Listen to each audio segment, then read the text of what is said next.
Well, New South Wales has gone into a full stay-at-home lockdown. It's a beautiful night where I am, and I've got a nice fire I'm sitting by.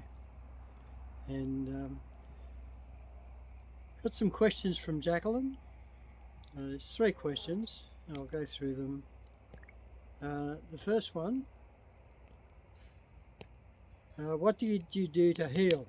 Did you take a therapy or medication or both? Okay, well,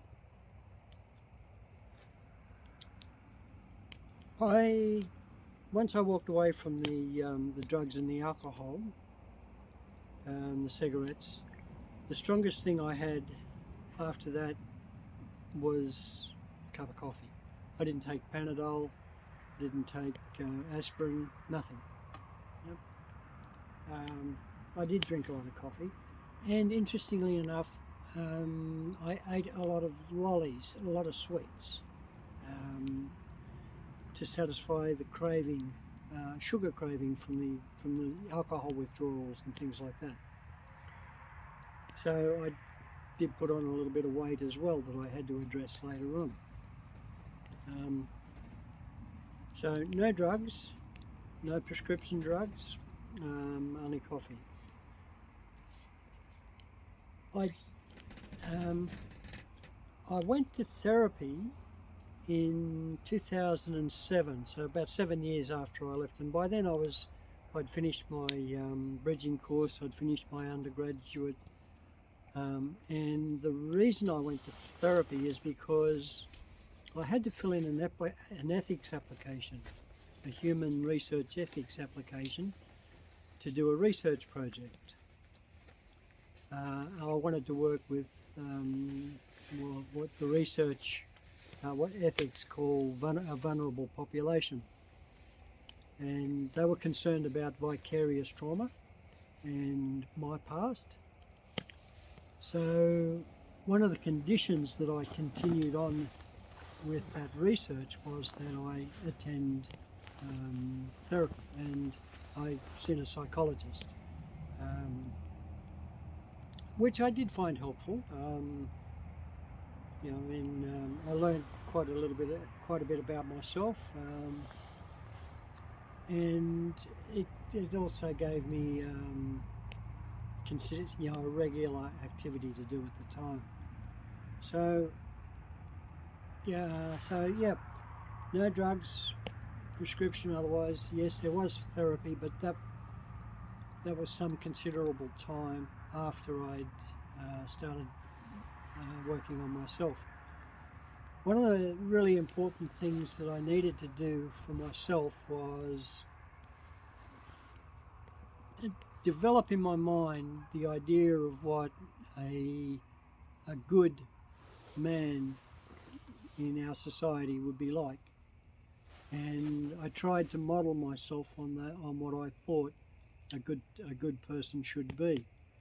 And to do this, I needed to be very mindful of the present, very mindful of my actions, because I had a lot of work to do. I was still a very angry person for a very long time after I gave up the drugs and alcohol. And I mean,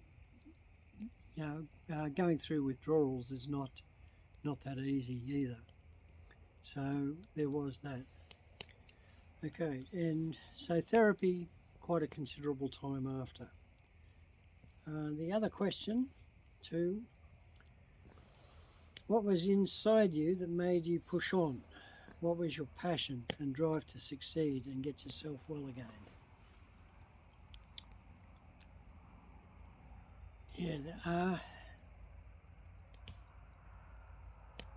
The biggest thing was I made a decision that I would do whatever I had to do not to be the person I was. That was really important to me. And if you read my book, there's a chapter in there, and I talk about how important me keeping my word is. if at all possible, I will always do what I say I'm going to do. And that's why I don't make promises, because I don't like to break promises. But if I give my word, then I'll do the best I can to maintain that. So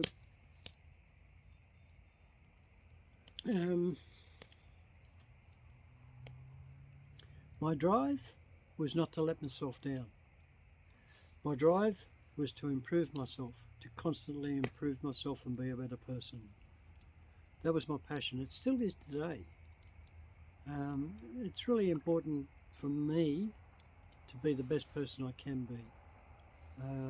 Especially when I'm dealing with other people, respect is a really important thing to me.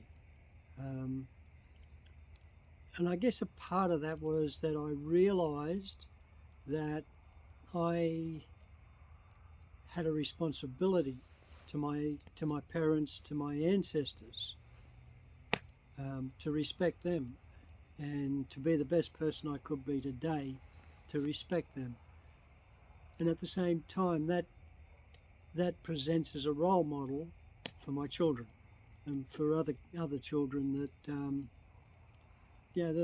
I interact with.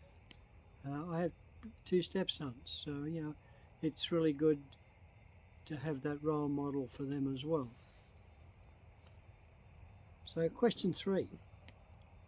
I'm hearing so many stories on aliens since COVID.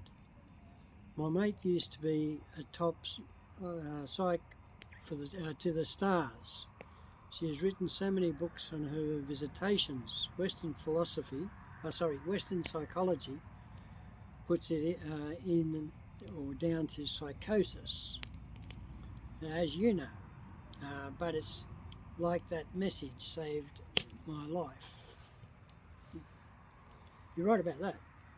The conversations I had with, I call them aliens. There's lots of different ways of interpreting that, I guess. Celestial beings, tall whites, visitors. They help me a lot. Where they helped me, I think, the most is I was too smart for my own good. And I could outthink myself. So, I thought I was just too good. And what they did is they used my own logic against me. And the logic that they used is very simple. Very simple. And it was just as simple as, if you die in the forest, you will cause more grief and pain for your family. It's that simple. And I didn't want to hurt anyone else. I'd hurt too many people in my life. So the biggest message they gave me is, don't die in the forest. If you're going to die, go somewhere else and die. I went back into society, but on my terms. I wasn't just going to walk back into society. I was too arrogant for that. My thinking was, okay, I'll give society one more go. Then, while I was in society, I figured, well, if I'm not going to die, because I'd made that decision, to change who I was. I didn't want to be who I was. So if I wasn't going to die, I had to be the best person I could be. So there's a lot of interwoven messages in there, and it's a little bit more complicated than I can give on a YouTube presentation. Maybe I'll write another book on that. But so that's the short answer for that one.